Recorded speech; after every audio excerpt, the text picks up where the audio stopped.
We often get so busy doing what we think matters, but we forget to ask ourselves, does it really matter? Well, in a world consumed by hustle, bustle, to do list, anxiety, work pressure, our podcast, Beyond Work, is born from a deep passion to help working professionals rediscover the joy of work, purpose and meaning of life, and also how to balance your life. Beyond work isn't just about getting more done, but it's about moving past the busyness to focus on what really matters, which is living to your fullest and thriving in your life. On that note, a happy new year to all of you, and I welcome you to the first episode, Making It All Work, where we are going to deep dive into how to make your life and work a game that you can win. Well, our guest for today doesn't need an introduction at all because his name itself is an introduction to the world of productivity. Well, I'm more than thrilled to welcome the world famous productivity guru, the living legend, David Allen, to Beyond Work. Hi, David. How are you? Thank you, Sarika. I'm fine. Thanks for the invitation. Delighted to be here. Awesome. Happy New Year again, David. And you too. Yeah, thank you. And thank you so much for accepting my request and joining me for an amazing conversation to help working professionals to live their dreams beyond work. Well, people who ever are watching this episode, if you Google David Allen, you'll get all of his details. If you YouTube him, you'll get all of his details. But then here is the fun fact that he has just shared with me secretly that he hasn't shared with anybody. That's what he claims. So here is the fun fact about David Allen. He was the main child actor in the community theaters in Shreveport, Louisiana, where he grew up from the age 11 to 13. He played Louis in The King and One, John in Peter Pan, the child messenger in Waiting for Godot, and the child in Wilderness. Well, that's really amazing, David. On a lighter note, why an author but not an actor, David? I thought I was going to be I'd love to be an actor, but of course my mom who raised me, my dad died when I was really young, but my mom pretty much raised me, and she said, "No, David, you have to get a degree before you can go do something crazy like be an actor." So, that was I kind of gave that I gave that up as a dream. Okay, but thanks to mom for doing that because we got an amazing author and the creator of getting things done. Otherwise, we would have missed you, David. Well, Sarika, I get a chance. I've spent literally thousands of hours on stage, you know, training people with getting things done Mhm. methodology and doing all kinds of things in that way. So I still got a chance to be on stage and to be funny and to and Oh uh, yeah, it's wow. and somewhat entertain people. So I still was able to at least do that. You could have fooled me though. I certainly didn't plan on doing it that way, but it turned out just that happened. But I didn't write Getting Things Done until I was 55. So Okay. that took a long time before I sort of found, I guess, my niche. Wow, wow, that's awesome. Thanks, David. I think thanks to those, childhood memories, and then that inspiration, maybe like for you to be on the stage and then entertaining and also like inspiring, people across the world. Yeah, awesome. So let's warm up a little bit, David. What's the first thing you did this morning to set the tone for your day? Uh, I drank a glass of lemon water, which I've done for 25 years, Oh and wow. then a cup of coffee, wake me up. And Okay. then I read the New York Times and the Manchester Guardian and the Dutch news, just Okay. skim them just to make sure that the world is still turning around out there. And then I played a little Wordle just to get my brain going, and a little Words with Friends. I love Scrabble. And so Mhm. all that kind of gets my brain, chugging away. And then uh, that's pretty much it. At some point, uh, my wife and I take our two little dogs out for a walk.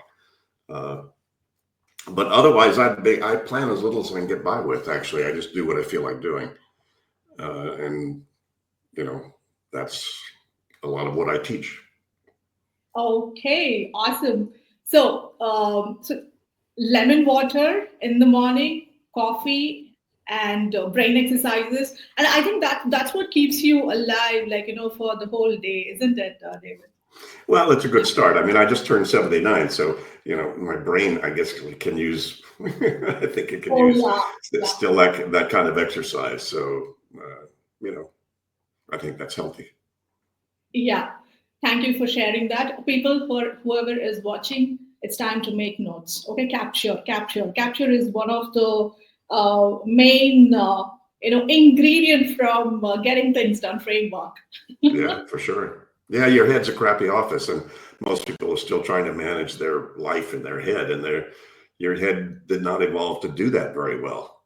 As a matter of Absolutely. fact, the latest cognitive science research says the number of things you can keep in your mind and still, function optimally is four. That's it. That's how your brain evolved to do very sophisticated stuff, but not that. Remember, Yeah, remind, prioritize, or manage relationships. It doesn't do that very well. yeah. I remember when you were, saying that. I just remember one thing you mentioned in getting things done book, right? So our brains are designed to create ideas, but not to stuff in ideas. I think on a Well, similar yeah, note, your brain is for having ideas, but not for holding them. yes, Yeah. not for holding them. Yeah, thanks for saying that. Okay, Yeah. awesome. So on that note, let's dive into our first segment, David. It's called Insights and Inspirations. Well, your groundbreaking work with getting things done has transformed lives across the globe, including me and my Tribe 10X Productivity Club members. And David, it's truly an honor to have the opportunity to bring your wisdom to our audience. But I'm curious about what a typical day looks like, for you, David. I have no idea. I don't have any there's no typical day. I mean, basically, I'm practicing what I preach. So, Okay, I'm emptying all the things I've collected in terms of email and my physical in tray and my notes that I've taken. Uh, sure. I, I, I get all those to zero sometime during the day. Okay, And then I do again what I feel like doing. And what I feel like doing, uh, it could be anything on any of my list, or maybe nothing on any of my list. It could be maybe taking a nap. I take a lot of naps, but there's not on my calendar. Uh, so, yeah. I sort of do. Uh, I trust my inner knowing, if you will, and Hmm. my. You can call it intuition, you can call it whatever, but there's a part of Okay, me that has learned over all these years to trust, whatever that still small voice inside of me says. David, you need to work on that. And okay, they could range from doing the most fun thing, because that kind of gets my energy up, to doing the hardest thing, because then I can, enjoy the rest of the day and sort of celebrate having gotten through the tough email that I need to respond to. So okay. could be either of those. Uh, it's whichever one seems to be the thing that would produce the most value for me at that particular time. Wow. Wow, that was so profound, David. I totally resonate with it because I have been experiencing, similar stuff. Like when you surrender to universe, the things start flowing through you, and you add value, to a lot of people around. I totally believe in that, and then you mentioned it as an intuition. So I hope I got the message right, David. Yeah, well, one of the reasons I stay involved in all this work is because I think it's very core to what we're on the planet about. Two critical things: completion and creation. Hmm. You're here to finish things you started, whether this life or many others. and Right. and then you're here to be accountable for then what you keep producing. You can't stop being creative. People Right. say, I want to be more creative. You are already creative. You're creating exactly what you've got. Right. So people are already creative. It's just you, when people say, I need to be more creative, it means you want to do something a little different than whatever you're currently doing that you Mhm. think would be more expressive or be, have a chance to share a little bit more of who you are. Uh, yeah, no, I understand that. Nothing wrong with that. I'll probably keep doing that till I die. So I don't, I still practice everything that I put in the book and everything I've talked about, everything I uncovered. I didn't really make this stuff up, Sarika. I recognized what we do when Right. we are on, when things are really flowing and things are really working. We're completing and we're creating. We're completing stuff that we put in motion, and we're accountable for that. And we're also then accountable for what we then put into motion by our own creative energies. Wow. Wow. It hit me hard actually. So I just remembered the quote, right? Like, or the saying, uh, all the answers are in yourself. Like, you have all the Yeah. answers in you, right? Like something similar to that. Yeah. Yeah, but frankly, Sarika, from my experience, most people need to do a whole lot more completing than creating. Hmm, hmm, hmm. It's almost like you can't help being creative once you finish stuff. All you have to do Right. is finish something you put into motion, and you suddenly get this energy freed up. You suddenly have more space to focus on Mhm. cool stuff that you might want to do. So Yeah. I would suggest if people had to choose, Mhm. clean up, especially in the new year. I mean, I don't make any New Year's resolutions. I never kept them anyway. Mhm. Basically what I do in the new year is clean up, close up, Yeah. get and acknowledge all the stuff I did last year. I still have that to do, is to Okay. sort of finish a list. My wife and I every year make a list of everything that we experienced, every new thing we did during the year, because I think that's a subtle form of a completion. If you haven't acknowledged things you actually did, and Right. I think most people could probably use a lot more pat on the back. Hey, good job. Look at how Right. many things you did. I was just Mhm. reviewing back my calendar. My God, last year was busy. I did so many things I've forgotten I've even done. And I think that's a more subtle form of completion. That's a very valuable thing to do. Yeah, and at the end of the day, that sense of accomplishment and that dopamine hit, that reward chemical, it just like keeps you going. That Sure. momentum is there. Yeah. Sure. Well, I mean, you're right. I mean, obviously, the theme of your show is not about working harder or faster. There's an old personal growth axiom that you can never get enough of what you don't really need. And so what you don't need is to work harder. A lot of people think I need to work harder. I need to go do faster. I need to do more and more. But that's not going to get the pressure off. It's going to create more for you, actually. Uh, Yeah. so a lot of what people need to do is relax, stop. Reflection time is probably the most needed thing for executives and entrepreneurs that I know. They don't Right. stop to take a breath and just do nothing, and then sort of let the inner voice, speak to them. Stop and do nothing is going to be like, my next T-shirt quote. Yeah, well, Um, how well you do nothing has a lot to do with how much of the getting things done methodology you've implemented. Because it's almost impossible to do nothing if you still have a lot of stuff banging around in your head. yeah, yeah, As a matter of fact, if you do any kind of meditation or reflective exercise, you better keep uh, pen and paper right close by, because as soon as you right. start to relax, the onions are going to start to unpeel, and Yeah, you yeah. you then need to capture that. Some of my best ideas I had when I sat down to either reflect or meditate, and then started to relax and kind of do my own version of doing nothing, and then stuff started to pop in. It's like, oh, that's right. Oh, what a good idea. Yeah, I might want to do that. Who knows? Right. So even I got that idea while I was reading your book again. Like this was 4 years back during COVID. I named that book as the little book of life. And let me tell you, David, I have to thank you so much because two of my ideas has fetched me some millions of rupees. That idea has materialized. Thank you so much for that idea. Yeah, sure. Well, you're the one who did it. I mean, I just defined the game. You're the one who decided to play it. You know, Yeah, I'm not a motivational speaker. So I don't, my job is not to motivate people or change their habits. My job was defining the game, that if you want to play it, that's up to you. How much you want to play it, how consistently you want to play it. That's all your job.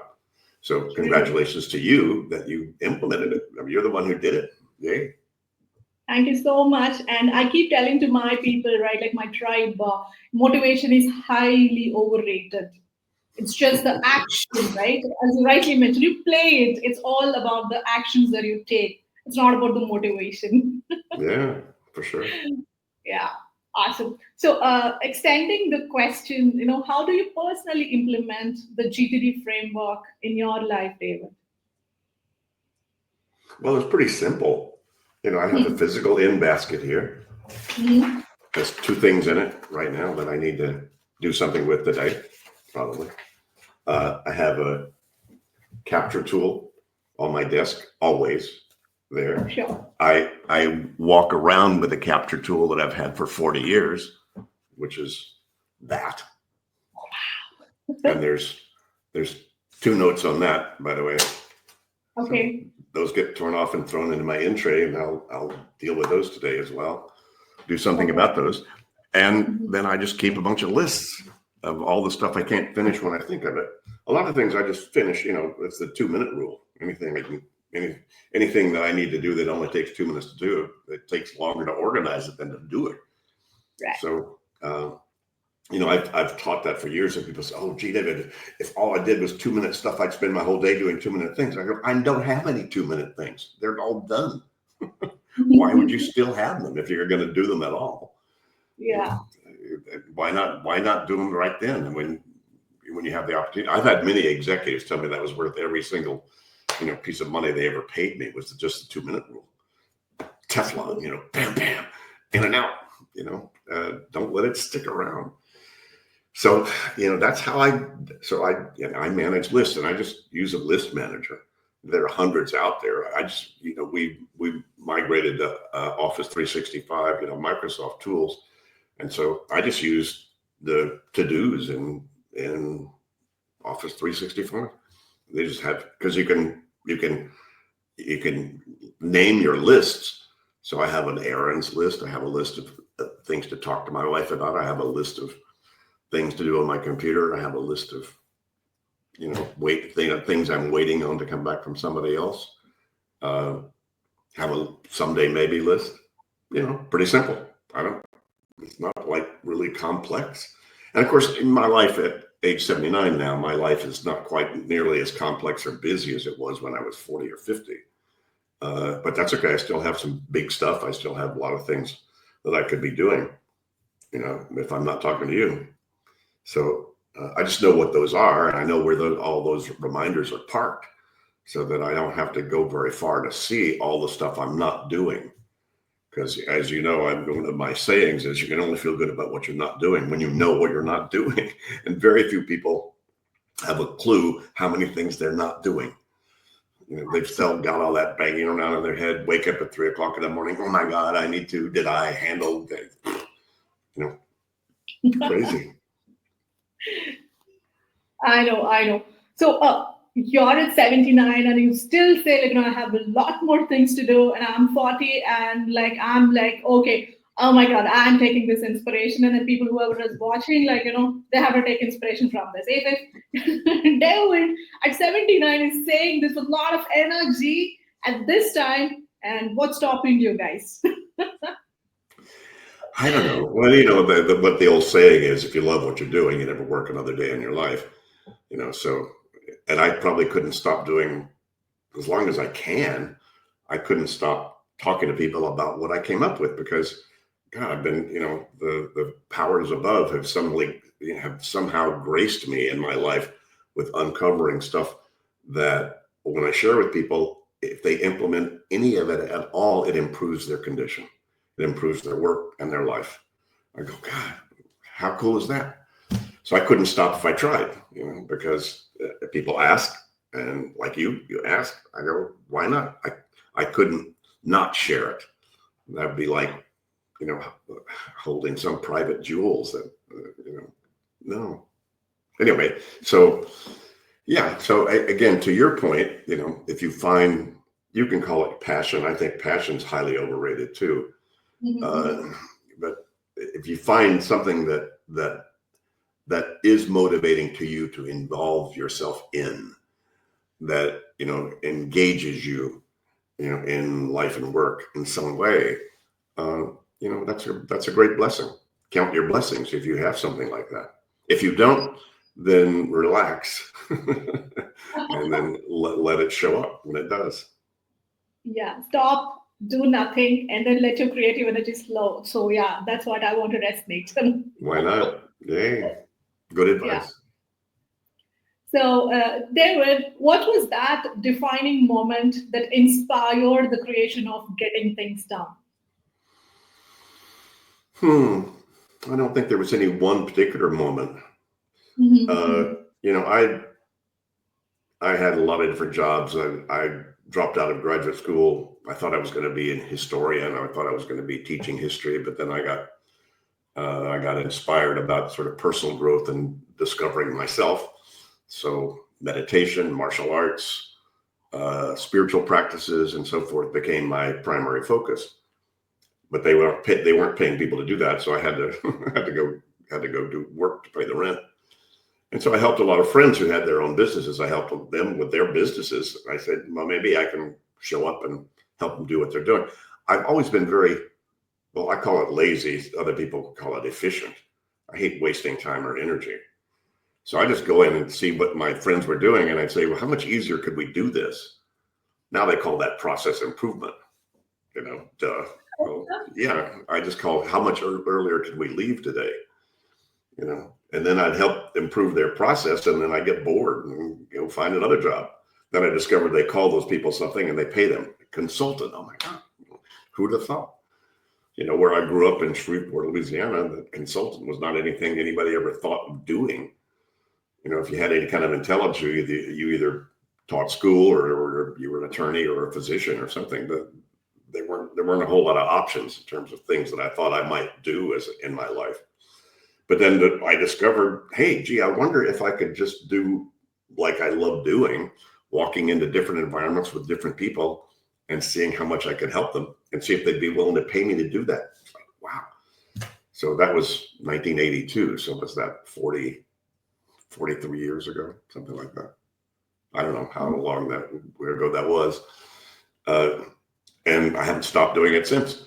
So I sort of, I don't know that what it was a defining moment, but it was something that over the period of 2 or 3 years, as I started my own consulting practice, and then having a guy in the corporate training world saw what I was doing and said, David, we need that kind of result in our whole culture. Because people who started to implement what I uncovered for myself, because I discovered the value of clear space, especially in the martial arts. Sure. If 4 people attack you in a dark alley, you don't want 2,000 unprocessed emails somehow hanging around your head.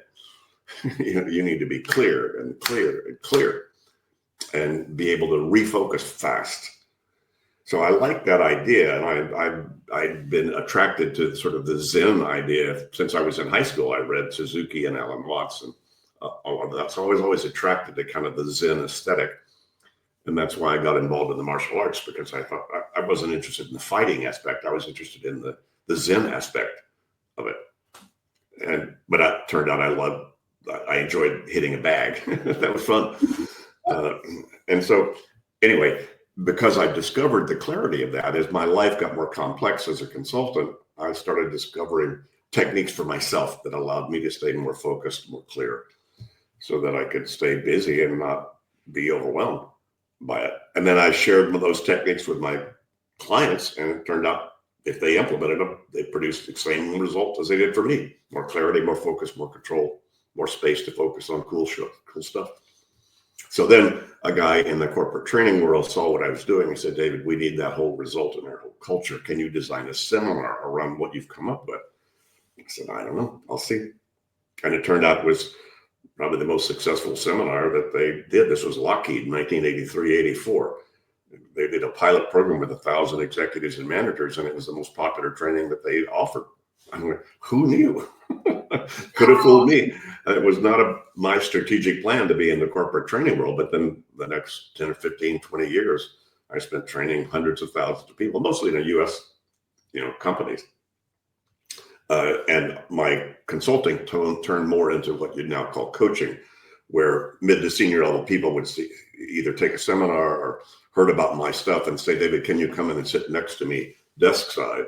And then I'd take a day or two and work with them to help them implement this methodology I'd come up with. And I spent literally thousands of hours sitting Oh, next to wow. some of the busiest and brightest and best people you'd ever meet on the planet, actually testing and refining this methodology. But Sarika, it took me 15, 20 years to figure out what I'd figured out. Nobody else seemed to have done it the way I did, and that it was bulletproof. You couldn't punch a hole in it. Anybody who Mhm. implemented any of it would improve Right. their condition. So I went, wow, okay. So I had got some good coaching. People said, David, you ought to write the book. I was like, write the book? How do you write a book? My first action, 1997, when I pulled the trigger to start that as a project, was to buy 3 books on how do you write a book. It's like, God, who knew? And I had no idea how popular it was going to be. I just needed to write it so that I could sort of capture what I discovered in my 20 years of work that worked. And so, took 4 years to get it Oh, out. wow. But once I got it Wow. out, I had no idea how popular it was going to be. I just needed to write it. Once I Mhm. wrote it, then it became a bestseller. Then 2 years later, when it went into paperback, it became international, became global, and now it's sold 3 to 4 million copies around the world. Who'd have thought? Yeah. That's when I said it was not a plan. It was published in 2001, the first edition of Getting Things Done. I was 55. Okay.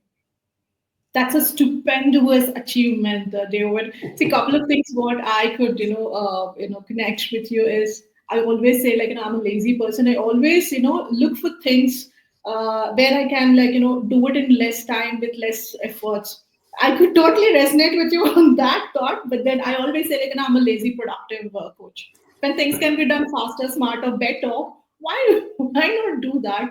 So yeah, that's one thing. And then you also mentioned about the clarity of action, right? So when you're clear in your head, so it shows up. It shows up. And what a journey! Like I remember Steve Jobs' graduation speech, right? You connect the dots back. You don't know, like just start and then it just moves on. So I could totally see that, connecting the dots back. 15 to 20 years of work in your, the industry, and then 4 years to get this amazing book out. And then I conclude this particular question or the statement, right? The world is so small for you now with this book and your work. Yeah. Who'd have thought? Yeah. So moving on, David. So what's the common misconception or myth around productivity that you would love to debunk? People think it's hard work. Hmm. People think, oh, I don't need to do any more. I'm already up to here. I got more. I'm already got too much to do. I don't need to study something else about how to do that. And okay. Again, I'm not a motivational speaker, so my job is not to motivate them. My job was to define the game. If they wanted to play it, I could absolutely guarantee that it would improve their condition. And that's up to them of whether they wanted to do it or not. So the biggest misconception is that they need to work harder to get rid of the stress. Absolutely, absolutely. And what is the truth bomb over there?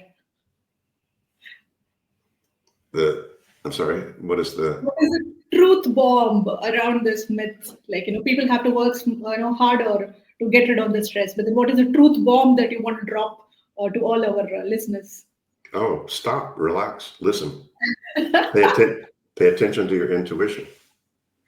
Absolutely, yeah. Thanks for that, David. So people are always like these days. It's like too much of overwhelm. They're struggling with like flood of thoughts, flood of tasks. in today's fast-paced world, right? So, what is the one principle, from GTD that you think is maybe, a little bit overlooked, but then incredibly powerful? Mm, well, I mentioned this already. Your head's a crappy office. So stop using your head to manage your life. And that's the biggest habit that most people have to change. Kids get it. We have somebody teaching kids 8, 9, and 10 years old GTD, and they get it. They go, oh, that's what you do. You write it down, of course. But adults have major habits they have to change to keep Yeah. stuff out of their head, head.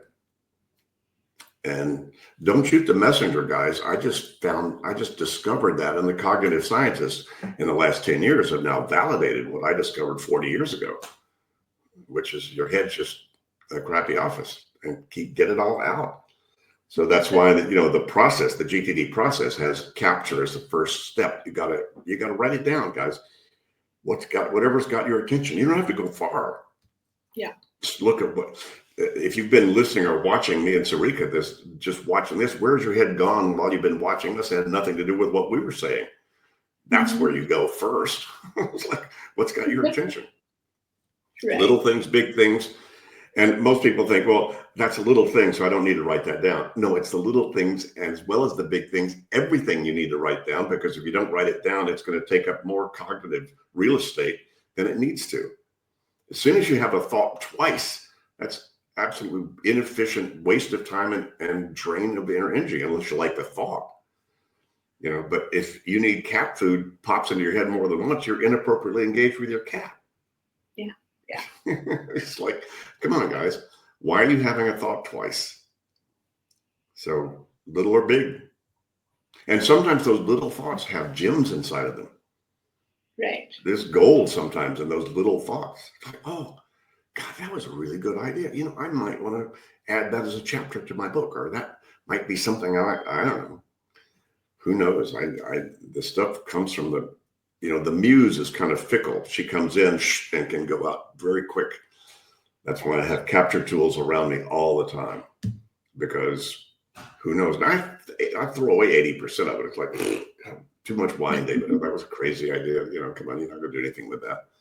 But the 20% that are cool, that's created my life. Awesome. So get the things out of the head. That's all. Okay. Awesome. So, David, I also, coach and mentor managers and directors on building a high-performing team. So they always the pattern that I see with all of these people is that they are always struggling with the team productivity, team conflicts, the team challenges. Their productivity, the personal productivity of these managers and directors, they're also on toss, and the team productivity is also going for toss. So, what advice would you give them to lead effectively without burning out? Because these guys are stuck in the same role for years. In spite of the talent and the skill that they have, it can be nurtured, and then they can take their growth to the next level. So, what is the advice that you want to give them, David? Read the latest book. Yes. Getting things done with others. That was a big gap over all these years. People sort of got this for themselves personally and then increased their own personal efficiency and effectiveness, and then walked back into dysfunctional environments. So they then had to use their own best practices as defense mechanisms for people that were not writing things down, people not keeping agreements, meetings late starting, meetings with no purpose, people ending conversations without going, so what's the next step? What do we just decide? Who's doing it? All kinds of just mechanics that don't work. And so my co-author, Ed Lamont, and I, 4 years ago, were having lunch here in Amsterdam, and we said, we need to fill this gap, and so let's write the manual about all the best practices, because he and I had probably 65 years combined experience of working with teams and working with executives and so forth, and watching what happens. They're the same principles of GTD. The team needs to capture what has the team's attention. It needs to clarify what it's going to do about any of that, if anything. It needs to have some sort of an organization of the projects and the actions the team needs to be accountable for. It needs to have some sort of reflection time and reflection process about assessing, what's new and what's different that the team needs to address and deal with. And then so that the team is appropriately engaged with how it engages its attention and its activities. So they're the same principles, they're just applied very differently. So you could have a soccer team or a football team that has brilliant players, but if they don't know how to work together as a team, they lose. Mm. So, you can have very brilliant people you can have who are highly efficient and effective themselves, and that'll help a lot.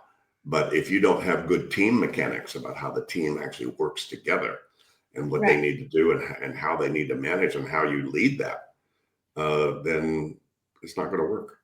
So that new book is quite a manual. So that's what we recommend is we haven't designed a training around that because every team is so different in terms of what it's dealing with and what it's already good at, what it could still do to improve. So we just recommend that the team reads the book and then decides itself, okay, what could we do better than what we're doing right now? Because a lot of teams, are doing a lot of right stuff, but they can't duplicate it and they're burning people out. So we call it healthy high performance, not just high performance. You can have high performance, but burn people out. Right? Mm. I So love healthy that. high performance says, look, how can we have high performance, but at the same time, make sure we're paying attention to the people on the team and that the model is sustainable and repeatable. Because Yeah. these days, because the world is virtual, it's global, it's 24/7, AI is not the last thing that's going to show up that's going to, blow the fuse for a lot of people in terms of, wow, change. And not only that, a lot of the world is moving towards subcontractors instead of employees. Mm-hmm. So now you've suddenly got 3 new members from Hong Kong, 2 from Brazil on your team. Can you repeat what you did before? Can you make sure that they know what the rules of the game are and the rules of engagement in terms of how we play together? So we address that in the new book. So I think, again, not every team needs everything in that book, but we wrote a Mm-hmm. whole manual, so you could use it as an assessment tool. Awesome. So people go to Amazon, buy the book, and then start reading now, especially the managers. Okay. So take care of your teams with the book team. Okay. Yeah. So I was reading, one of the articles in Harvard, research thing, David, and as per the survey, meetings are the most unproductive, tasks across the globe. So thanks for addressing that point. Meeting with purpose. Otherwise, Mhm. people are getting bored, and then it's going like mundane, and then people are like off. They're like switched off their brains and then sitting quietly Sure. in the house. Yeah. So Well, thanks for bringing. for executives, the 2 biggest things over all these 40 years that I've been working with them, the 2 Mhm. biggest things that they assess in the way of their productivity are meetings and email. Too many of Absolutely. too many of both, or Mm. non-productive versions of both. Mm. The meeting had no purpose and was unclear and ended without deciding what they decided and who was going to do what about it. So then they had to send crappy emails to try to say, well, can we meet again? And come on. So, Yeah. so again, handling the mechanics of how meetings are dealt with and dealing with what I call these days channel creep of digital world. I mean, how many channels do you have to check, Sarika? You've got WhatsApp, you've got Evernote, Yeah. you've got Google Meet, you've got Teams, you've got Slack, you've got how many channels do you have to look at to let you know what you need to do? And that's new. So both the how many sources that you have that Mhm. have potentially important input, and then how do you manage those? How do you take care of those? So that requires a whole lot of personal integrity and personal skill to know how to navigate through that whole game, Yeah. as well as then how much that affects teamwork. Absolutely. So to summarize this particular thing, meeting with a purpose and the next action. That's more Mhm. important. And it's Yeah. coming from your book. Yeah. What Yeah. is the next action? If there is no clarity of action, then what's the purpose of the meeting? So it's non-productive stuff again. So Sure. yeah, thanks for that insights, David. Well, David, the best of us have off days, like the best of the best people, right? So, how do you handle moments of procrastination or overwhelm or stress, if you have experienced any? How do you deal with that? Relax. I just relax. Stay, wait. Come on, David. And Yeah. I, do a little self-reflection called, okay, Okay. what would make the biggest difference right now if you did it? Might be have a beer, might be take a nap, might be deal with this tough email I need to deal with. It might be, who knows? And I don't know what it is, but Okay. that's what I do. I just have to then deal with myself, Mhm. same way anybody else does. So, what are some of the relaxation techniques that you follow, like maybe as a ritual, David? Breathing. That's the best thing. Can't beat breathing. Breathing Yeah. brings you present. That's all the mindfulness folks, they teach that these days. I learned that in the martial arts 50 years ago. Focus on your breathing, brings you Yeah. present, and Yeah. that helps a lot, for sure. Awesome. Yeah. So, looking back on your career, David, is there a habit or a mindset shift you wish you had adopted earlier? Only one really, and that was recognizing the intuitive aspect of Hmm. my life. I think I was in Okay. my 30s before I realized, wait a minute, there's a still small voice I could pay attention to that loves me Mhm. dearly, has total patience, and doesn't care whether I pay attention to it or not. It's just always there.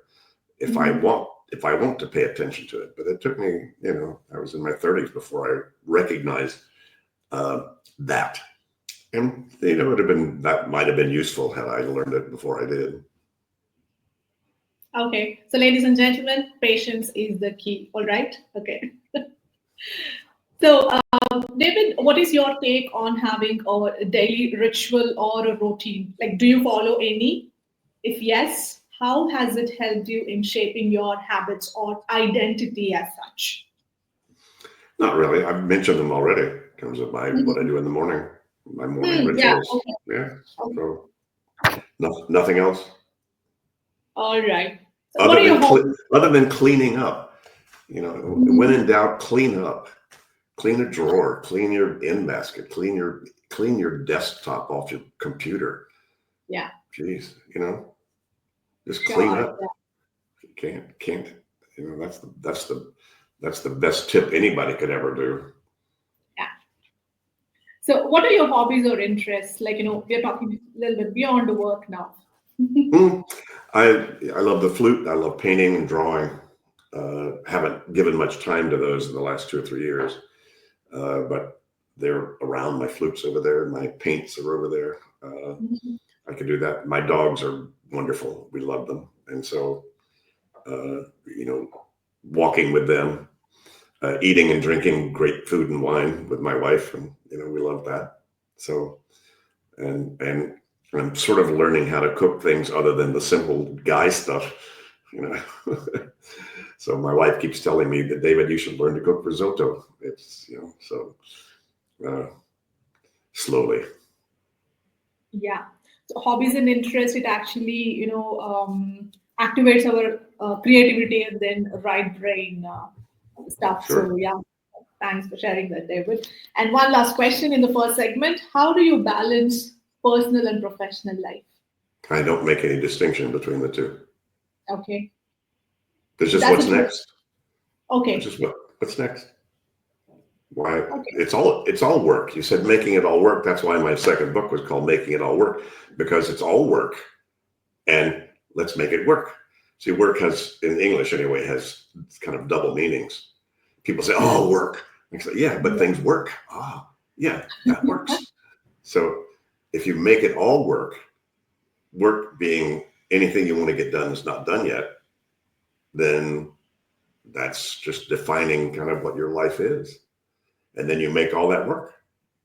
So wow, Yes. That really hard actually. It was so profound, but very simple thing. But then yeah, very profound.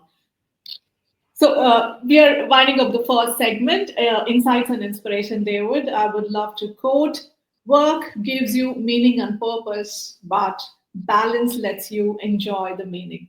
So we'll move quickly to the second round, which is a fun segment called Rapid Fire with a Twist. And David, this is going to be really fun. I'm going to show you some flashcards.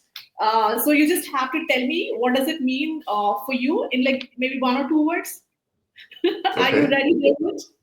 I don't know. We'll see. Okay, here we go. Can you see this? Yeah, life, fun. Life is fun. Okay. Sorry, once Love. again. That's the essence of everything. That's the essence, everything. Awesome. Okay. My favorite word here. Ah, relax. Enjoy what you're not doing. Okay, awesome. I'm loving this. Yeah. Uh, do it. Focus to it. Okay. Um, work stress. Relax. Relax. I know. I knew the answer. I knew the answer because I got you. And finally, one last thing, David. Hello.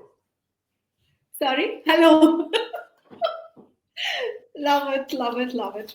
So, okay. So, if you had to describe your productivity philosophy in just one word, what would it be?